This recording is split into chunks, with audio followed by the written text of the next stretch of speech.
But let's start from the beginning. What are kind of the origins story for Lobsterbomb? Oh my God, yeah. It started in 2019. I was heartbroken, so I wrote an ad for We Formed a Band, where it's a platform GER initiated, so people can find bandmates. So I posted an ad, and then I got in touch with Crayon a few months later, I think, like 1 or 2 months later, and we just met and we played around for like 1 or 2 months, and then we met Vic a little later, or I texted you kind of on Instagram. Slid into my DMs. I slid in her DMs, and here we are. Yeah, you kind of started, I guess, right before the pandemic. How do you feel about that? Like, has that molded the beginning? Because it seems like everything goes backwards for bands who have started in this time. I think it's a bummer for sure. We always envisioned we would be playing our first shows in a dirty basement with a lot of sweaty people and very cramped together. So that's something we had to say goodbye to.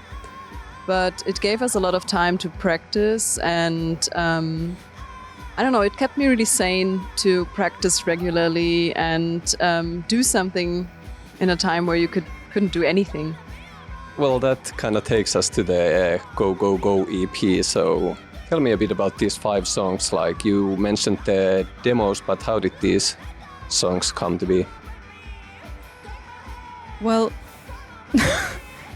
I just have to think about how to tie it all together, because most of the songs are so personal. It starts from, especially because some of the songs were written before the pandemic. And for me, it was just like breaking out of the mundane life of being in an office job and being like super bored, and just reflect on the society we live in and things which just on a personal level don't work for me, and really on a society level don't work for anybody anymore. And for me, it was just important to reflect on these feelings and just get them out and just work through them. And I feel much more balanced now, because it's like I kept this all inside, and now with the band, it's just out there and like confronting my own demons or your own demons, and just like grow with something creative, with your own creative expression. And that was really good to do and important to do, I think, for all of us.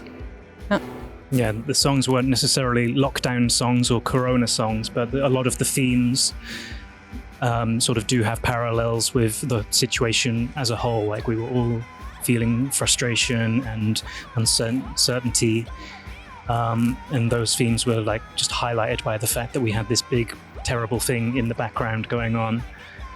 But that makes it sound like it's a really down album, but actually I think there's a lot of optimism and positivity in the music itself. Yeah, it's like, how can we change, how we can move forward on a personal level, but also on a bigger level. And it's also talking a lot about love and falling in love, falling out of love. It's just like, it goes in depth, but it's also really playful. It's just about everyday life somehow. And yeah. Well, one thing you are pioneering too is releasing new music during this time. How was the experience for you? I mean, I really love the process, because, first of all, we recorded all ourselves, and for us, we need to figure out how this works, and we wanted to work with people together, and then they didn't do it, and then we had to do it all ourselves and record it and just, see how it sounds. And we had great person who mixed it and mastered it for us, and it was just a step-by-step process. And for me to release Yes Yes Yeah, our first single, it was super exciting. It's my first ever single ever released, so I'm really grateful for this time and that it all came together. And now we're getting more and more professional. I don't want to get more professional. Yes, we will. I think doing it the DIY Recording style in Funk House. Doing things in the DIY style was also really good for us, because it took the pressure off. We weren't paying for a studio or for an engineer's time or anything like this, so we could take our time and develop the songs as we went, and we didn't have some strict deadline or time pressure to do it. We just release it when it's done. Well, getting more professional or not, how are you planning your future at the moment? I mean, the band has been kind of born in a very uncertain time, so how possible is it to, map your future as a band?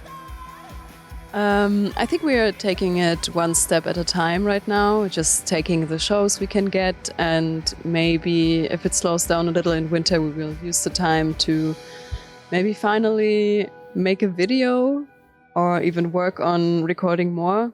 But we didn't really set any time frame, or I think we're just seeing how it goes, right? Yeah, it's really hard to predict. Like, there could be another lockdown in 2 weeks for all we know, so we're not making huge world-changing plans. And yeah, it's also revolving around how we feel. If we're feeling stressed out, then we'll take a week off or a couple of weeks off, and it's better to be happy and doing it rather than being in the mindset that we have to be super professional or super making money or anything like this, because that is just making it a little bit more of a negative experience. Yeah, talking about those a little bit bigger questions that you mentioned behind the songs, what are your thoughts on your hometown, Berlin, at the moment? It seems like, the place where you have played at least a couple times already, Zukunft, is closing. Some other clubs have closed, the squads are being evicted and so on. So what are your thoughts on Berlin at the moment? I mean, I'm here since 2002, and a lot has changed. Like, when I came here, I was like, I don't know, really young. I was a teenager. And it was so much fun. There were all these like underground clubs and where you could listen to new bands. And I remember back then there was like, everybody was here. Bands like Wolfmother or whoever, or like Franz Ferdinand, or like back then, But it was so much fun to see them and see them in trashy little clubs and have so much fun, drink beers. And it was really free and cheap. And now all these clubs, interesting rock venues actually closing down, and venues I really, really loved, like White Trash. And I think it's really a pity, but I hope some venues can restore or new venues come up, because it's really like techno-based in Berlin, and, which is also okay, can be fun, but, And I think the positive thing coming out of the pandemic is there's really an appetite for culture. So even if the venues, or the established venues, are under pressure, I think people will be motivated to go out and support them as much as possible, because they haven't had the opportunity to go to a show for a year. And yeah, new venues will spring up. You just might have to go outside the ring to find them, perhaps. Never. So what is your feeling? How have artists been doing during this time? What is your feeling? I mean, mostly the underground scene. Whatever scene that might be, there's of course a lot of them. I don't think artists were ever in a position where they were making super much money in Berlin. It is a difficult scene, especially if you're not in the techno area, which is sort of the mainstream sort of music culture here. I think the main difficulty is just like not having the opportunity to play shows, because you really do focus and develop faster if you're playing in front of people. But on the same side to my previous point, now that it is opening up again slowly, I think we're going to see an explosion of like new bands and new projects. Yeah, especially in the Flinter scene, and it's like so many cool new bands coming up, and I'm actually super excited to see them all live and just connect. And it's like a really like cool community to actually be in, and just like, grow together and get the music out in the world. Yeah, let's scoot away from the pandemic for a while then, and let's end on a high note. So what would be like the dream come true for Lobsterbomb? For me, it's the thing that I value the most is just having music that is done and out there. So I would really just love, on the most basic level, to just keep writing new songs and releasing them.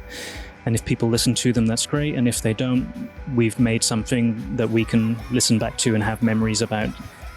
So I'm not having some high lofty ambition, apart from maybe getting obscenely rich and famous, but Super rich and famous. actually just making songs is enough. Yeah, I mean, I would just like to get Lobsterbomb out of Germany and just travel and play shows all over Europe and, I don't know, the States, everywhere we can.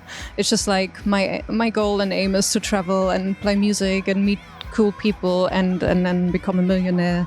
And I don't know, it's just fun. I love making music, and I can't wait to write new things and just like evolve as a musician. Yeah. Well, I'm not really a dreamer, but I also want to maybe play a little tour, something, and I just want to have a little fun. I think I'm not really keen on getting famous because it like creates so much pressure. But I just like playing music, and I want to play so much that it's easy and that I'm not too nervous. And I think that's just what I want to do. Play music.